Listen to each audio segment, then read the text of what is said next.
In under 2 years, developers outside of my company contributed over 70 plugins and 100 themes. Where are all these people showing up from? And that playground continues to grow. Today, if you look it up on GitHub, you'll find that there are hundreds of pending PRs, many of those submitted by first-time contributors. Quite often, Oh My Zsh ends up being people's first project that they contribute to in open source. But why? Why have so many people used and contributed to this project? What is it about Oh My Zsh? I don't know for certain, but I have a few theories I'd like to share with you today.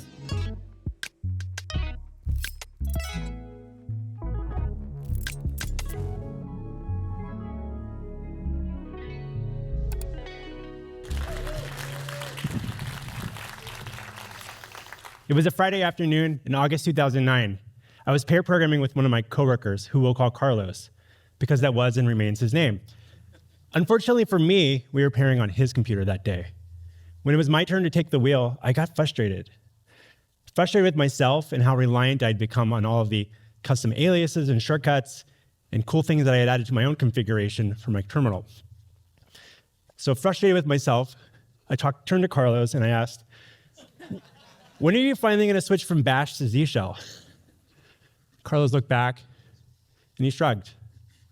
This was the day before Oh My Zsh was born. Good morning, SquiggleConf. Hello. All right. Can anyone tell me who this? Myrtle the turtle. That's great. Yes. So I went on a giant sea turtle rabbit hole yesterday. She lives here at the aquarium. Yesterday I learned that Myrtle the turtle is the oldest and most famous inhabitant of the New England Aquarium's 4-story ocean tank. She came to the aquarium in 1970, which is 9 years before I was born. Myrtle eats 6.5 pounds of food every day, consisting of cabbage, squid, zucchini. It's unclear if she's influenced the Dr. Norman's Myrtle Beach diet or vice versa. I'm still looking into this. Myrtle is 4.5 feet tall and weighs 150 pounds with her shell on. Oh my. So, anyways, I feel like I needed to put some aquatic imagery on this big freaking screen. All right. Okay, so he stole my question. So I didn't actually see the response. How many people are familiar with Oh My Zsh? How many people are still using it? Okay. Thank you. Come find me. I got stickers for you. Everybody that abandoned it, you can get your own stickers. So Oh My Zsh is a customizable command line tool that comes bundled with hundreds and hundreds and hundreds of plugins and functions and themes, making your coder life on the CLI a little more, I hope, delightful. I first released it a little over 15 years ago. We've had over 2,400 developers contribute to the project since then. We've been constantly listed in the popular projects listing on GitHub since its basically inception. We have 173,000 stars, 26,000 forks, and again, 2,400 people have contributed to the project as of this week. But today I'm not here to sell you on using Oh My Zsh. You can look into that later. Today I want to share a brief story about how this project got started and share some of my observations and lessons learned over the years as well. And perhaps they'll save you some time with the projects that you're thinking of, or maybe I can encourage you to not bother. So one of the most common questions that I'm asked by people is, how did you, actually no, the most popular question is, how do you pronounce it? But how did you come up with the idea? It definitely is in the top 5 or so. And admittedly, this question has always felt really awkward for me to answer, because I feel like what you're really asking me is, hey, Robby, what inspired you to create this Oh My Zsh thing? And the honest answer is, I was never inspired. There was no aha moment. I'm in a shower, I got hit in the head with the apple, and I had this thought like, you know what would be cool? If I spend the next 15 years working on a customizable framework for a Unix shell. It's still not, it doesn't sound that inspiring. But I do recall that afternoon in 2009 when Carlos shrugged in my response to him, encouraging him to switch his shell. I was motivated though. I was motivated to find a way to convince him to make the switch. The story begins 2 years earlier in 2007, the same year Tumblr was released and the first iPhone. A few developers in the Ruby on Rails community that I'm a part of introduced me to Zsh, and I fell in love hard, like love at first sight. I don't know if you ever felt that way about a terminal, but quickly I felt more productive than I ever have while using Bash, outside of maybe writing some Bash scripts. The shell most of us were using at the time though, because that was the default. Over the next few years, I began collecting and sharing and trading like Pokemon cards or something with peers in my community via IRC channels. If you don't, all of you young people, that was something we used to have to do. We didn't have Slack back then. And code snippet sharing sites like Pasty. This evolved into a very elaborate and admittedly messy Z shell configuration file. It was, I don't even know, thousands of lines long. However, most of my coworkers were still using Bash. I had failed to convince them to make the switch, even though I thought it would be they're our best interest if they made the switch as well. But as we all know, people, occasionally a teammate might make the switch and use my messy configuration too, but others like Carlos resisted. He's the type of developer that wants to understand things, wants to understand how it works under the hood before he uses them. I'm not that person. He asked me to walk him through my config file, which presented a bit of a challenge for me because I have a confession. I only understood maybe 30 to 40% of it. But I knew how to use it, and I knew how efficient I felt when I used the tool. So at this point, I felt like walking Carlos through my config file would be a complete waste of time for both of us. So faced with this, I decided to spend my Saturday cleaning up my config file. I thought that if I could better understand it myself and document it, then perhaps I could explain it to Carlos and the other Bash holdouts on my team. If I could just get over this hurdle, maybe they'd make the switch too. And if that happened, we'd all be better off. So I rolled up my sleeves and I got to work. I initialized a new Git repository, this is what you're supposed to do, and moved my messy config file into it. I began looking at the official documentations for Z shell itself and started refactoring. Within just a few hours, I broke up that really large, messy config file into several smaller config files, a little less messy. I pushed the code up to GitHub and named it Oh My Zsh without putting a lot of thought into it because I had recently worked on another project called Oh My Science, a story for another day, but it just kind of rolled with a naming convention. On Monday, I dropped the link to the repository in our team's chat, and to my surprise, and everyone on the team tried it out. Victory. I had successfully persuaded not just Carlos, but a half a dozen people. And you know what? They quickly began to fall in love with Z shell too. But wait a minute.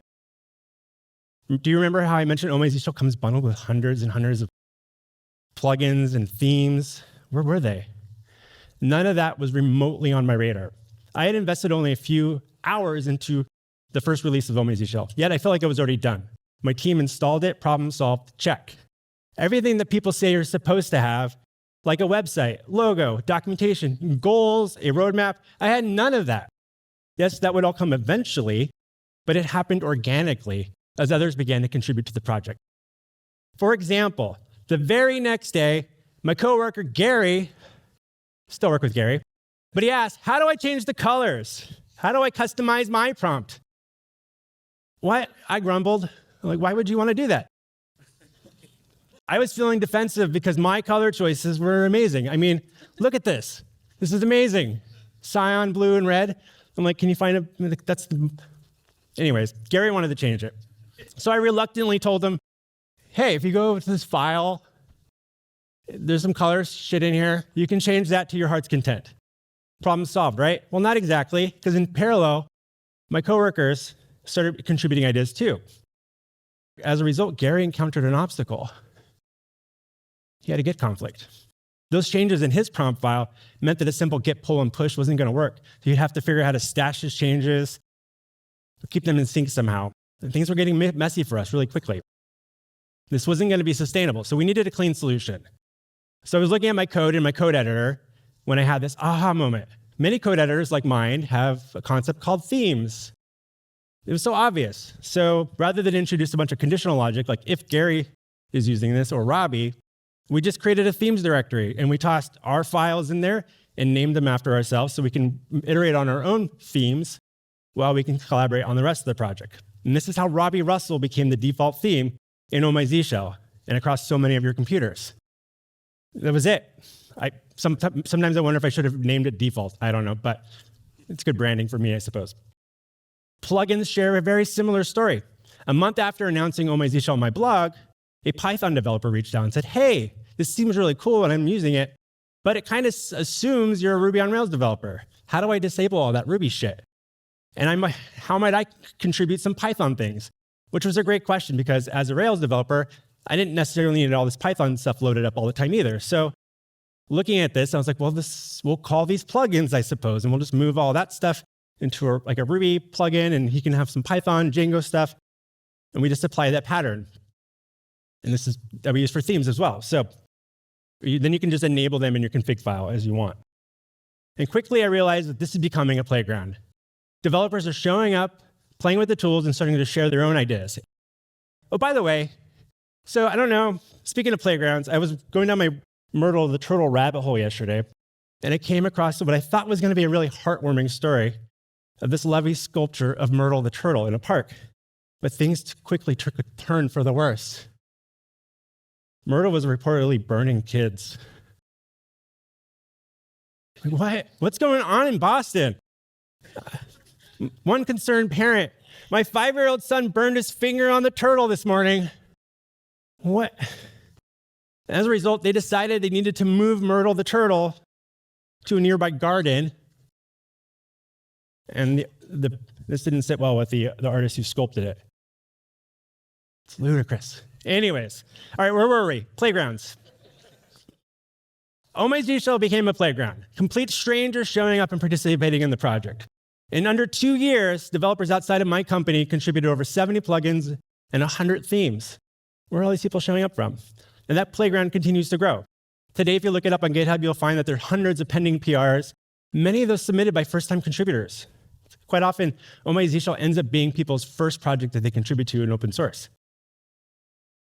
But why? Why have so many people used and contributed to this project? What is it about Oh My Zsh?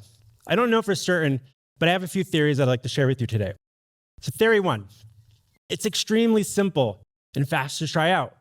Thanks to an automated installer, people can run a single command and be up and running in 20 or 30 seconds.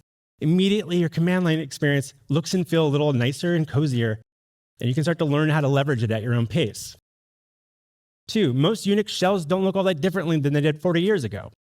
Oh My Zsh makes even the most junior developers feel like they have some sense of control over an environment that might otherwise feel intimidated by. And we focused a lot on this over the years and keeping it approachable to this particular demographic. And this is reflected both in the documentation, configuration, and our documentation and our tooling. 3, as more contributions rolled in, I introduced auto update functionality because I worried people might forget to update or just never do it. Back then, if you wanted to know what changed in a project, you typically had to monitor, say, a change log like a Git repository or through an RSS feed from those particular projects. So I decided to take a different approach. I built a wrapper around Git itself, which asks users every few weeks, hey, would you like to prompt them and ask, would you like to pull down your updates? Just like you are when you're working in any Git project, it would just pull down all changed files right there in your terminal so you can see what was modified and what was added. So that was how that process worked. This has since evolved, looks like this now. And again, this is all right there within the tool. And I believe this helps keep users informed, engaged. Even if they're not actively adding code to the project, they know that there's activity happening within the project, even if there's functionality they're not yet using. It also doesn't hurt to regularly show off my amazing ASCII skills as well. It's beautiful. Anyways, you can buy stickers later if you want. Oh My Zsh caught the wave just as Git and GitHub we were both as a software community was learning how to take advantage of both of these tools. Our playground approach paid off, frequently landing us on trending lists and such. And while metrics like stars and forks are vanity metrics and they can be gamed, this did draw a lot of attention to us pretty early on, and it kind of built out a community out of that. Oh My Zsh is just highly recommendable. Instead of asking how users, how did you discover Oh My Zsh, I ask, who introduced you to Oh My Zsh? Because most users report maybe being a junior developer, joining a team, attending a boot camp, following some onboarding documentation at their company, watching some video or blog post, where an experienced developer recommended that they use it.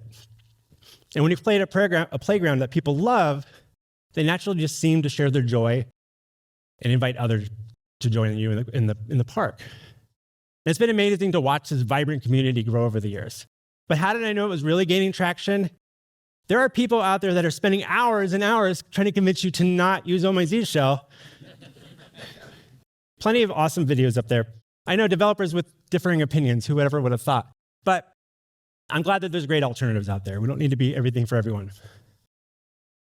Perhaps it's a bit of dumb luck, or it could be because I sold my soul to the devil on February 7, 2010. Maybe, just maybe, it's because of me. Not because I'm some clever developer, but because I'm the type of person who enjoys sharing my ideas early and often. When I first announced Oh My Zsh on my blog back in 2009, I had already been sharing coding and non-coding projects online for well over a decade. Most of those never had more than a few people use them, if any. But those experiences shaped me. It made the simple idea of tossing a half-baked idea like Oh My Zsh and mentioning it on my blog an almost trivial thing to do. I told the world, hey, I think this Zsh thing is pretty great. I thought I'd share how I'm using it, and maybe you'll find it useful too. That was it. That was the pitch. And 15 years later, I still share ideas in a similar way. Maybe I'm onto something. But enough about theories. Let's talk about some of the lessons that I learned. And I did promise you that I would do that. Lesson 1. Again, I was never inspired to create this new tool for the world. I was motivated to get my small team of coworkers to follow me down the path to Zsh enlightenment. I learned that vision was not a requirement. I didn't have nor need clarity about what Oh My Zsh would or wouldn't be one day, yet. 2, creating a friendly space for the community to contribute and play was essential for this type of particular project. Not all projects are like this, but this particular project benefited from a community aspect. Oh My Zsh didn't succeed because I was generating all these ideas myself, but rather because I welcomed developers to share theirs. It was our playground, and it is our playground, not mine. Packaging something up into a thing is very important. By giving Oh My Zsh a name, injecting some opinions and how to structure things, and continuously improving the setup and configuration and onboarding experience, we made it far more appealing to a much broader audience of potential users. Developers have been sharing their configuration files online for years, and they continue to do so. But Oh My Zsh just felt a little different. And this lesson in particular has significantly impacted my day-to-day work running a software consultancy. I found that by putting in a little bit more effort into making things look and feel official has led better buy-in from both my employees and from my clients. 4, timeout. I want to share another fun fact about Myrtle. According to ChatGPT, Myrtle interned at a famous Boston-based advertising company in the mid-70s. There she was discovered by a graphics designer and began her short-lived career in modeling. This trimline phone advertisement features Myrtle in the mid-70s when the company was trying to expand its customer base to marine life. This is an actual advertisement. That's not fake. That was actually her. 4, my role in Oh My Zsh changed from a creator to curator pretty quickly. I learned that it was important to learn to trust my sense of taste. When people are pitching you a lot of really interesting and creative ideas for your project, you have to think about how it's going to resonate with your end users. But it's open source. And typically, you don't have the luxury of having direct communication with people that are using your tools. People ask me, how many people use it? I'm like, I have no effing clue. That's the way open source works. And so you have to make bold decisions that you believe will be in their best interest. And the best way to do this is to ask yourself how does it feel to you? More often than not, you're likely to make better decisions than bad decisions. So you have to learn to trust your taste and curate. Remember to always be kind and show appreciation, no matter the size of your open source project or someone's contribution. A simple thank you, whether that be in a GitHub issue or pull request or suggestion, or a no thank you can go a long way to helping encourage people to continue participating in your project. People notice this stuff. And 6, contrary to the lesson that vision isn't required, I did learn that you eventually need to figure this shit out. For the first 4 years of this project, I struggled. I struggled because to feel comfortable with granting someone full access to the repository, because everybody was just installing on their computer, I felt like a little bit of a control freak. Not because I don't trust people, but because I didn't know how to share this curator role. It's one thing to be the creator of something and have an idea, but where's our sense of taste as a project, and how am I going to invite people into that? So it took me a while to identify who our target user base was and effectively communicate that and document that. It took a fork in the project for that to actually happen.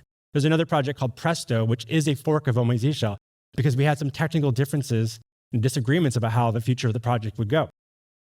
But once I was able to do that, it eventually allowed me to invite Mark Cornella to join us as our first co-maintainer, and later Carlos Sala joined it. And knowing that they're both evaluating proposed changes through this filter has allowed me to take a step back and foster an even more collaborative environment. And more importantly, I'm not a bottleneck. I can take 2 months off without really touching the project myself, and I know that things are still happening. 7, I've learned that clever solutions might work in the short term, but they often depend too much on the people who devise them. For sustainability and easy maintenance, I encourage you to focus on finding obvious practical solutions. Reflecting on Oh My Zsh, I'm almost embarrassed by how simple it was originally built. I didn't show that I was like this amazing developer by any of this. Any of you could have done this. But it seems to have worked out okay for us. And I believe it's far better to prioritize practicality over cleverness. So before I wrap up, I want to leave you with a few final thoughts. When I first started Oh My Zsh and created it, I never dreamed it would become what it is today. It started as a simple solution to a very personal problem. I wanted to make my workday smoother, and I wanted to share that improvement with my coworkers. My journey from that really messy configuration file to a widely used tool shows the power of the open source community and the importance of creating spaces where others can contribute, learn, and grow. And as we think about the future of software, let's remember that the tools that we're creating are not just about code, they're about people. They're meant to make our work easier, more delightful, and more productive. So whether you're working on the next big open source project idea or just a little script to make a few of your daily tasks a little bit easier, keep in mind the spirit of working together and being part of a community, because your contributions, no matter how small or dare I say, uninspiring, can make a big difference. Thank you for having me, SquiggleConf.